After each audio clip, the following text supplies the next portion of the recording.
Former President Donald Trump is planning to appeal after a federal jury found him liable for sexual abuse and defamation in a case brought by writer E. Jean Carroll.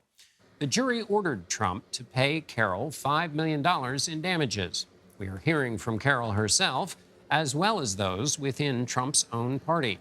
Here's Robert Costa.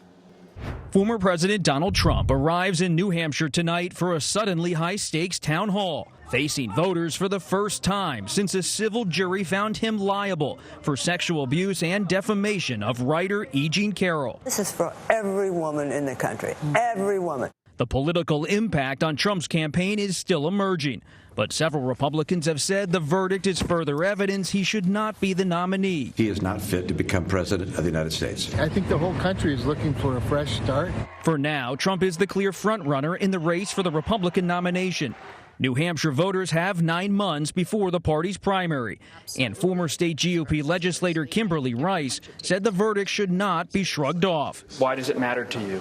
It matters to me as a woman because, I've been in a position before where a boss has chased me around, and, women should be believed.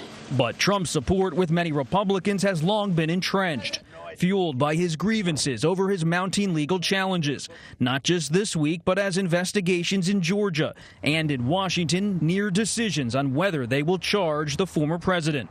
At a local Manchester diner, June Dickerson said she stands with Trump. Because he's a very honorable man. He always said what was on his mind. He was always honest and forthright, and I don't believe lies. One of Trump's rivals for the nomination, former Arkansas Governor Asa Hutchinson, who campaigned in New Hampshire today, said Republicans will suffer if they back Trump again. If Trump becomes the nominee, do you believe Republicans would face political peril in a general election, especially with women voters? Well, I don't believe Trump can be elected, and Trump is the candidate that the Democrats would prefer. And that is enhanced by the fact that you've got this jury verdict now that made this finding. And Bob Costa joins us now from the great state of New Hampshire. Bob, what, if anything, have former President Trump's other opponents or possible other opponents said about this judgment? John, it's good to be with you. From the Granite State, I feel like I'm living through your book, Whistle Stop, going to the Red Arrow Diner, talking to voters at the New Hampshire Institute of Politics, also sitting down with Asa Hutchinson, as you just saw. And the former Arkansas governor is like so many Trump rivals right now. They're looking for an opening. They don't want to take a direct shot at Trump in many of these camps, but they're trying to see if he has a slow erosion of support. And they're starting to talk a lot on the trail about issues of character and integrity. Not a direct attack on Trump, but it's veering in that direction eventually.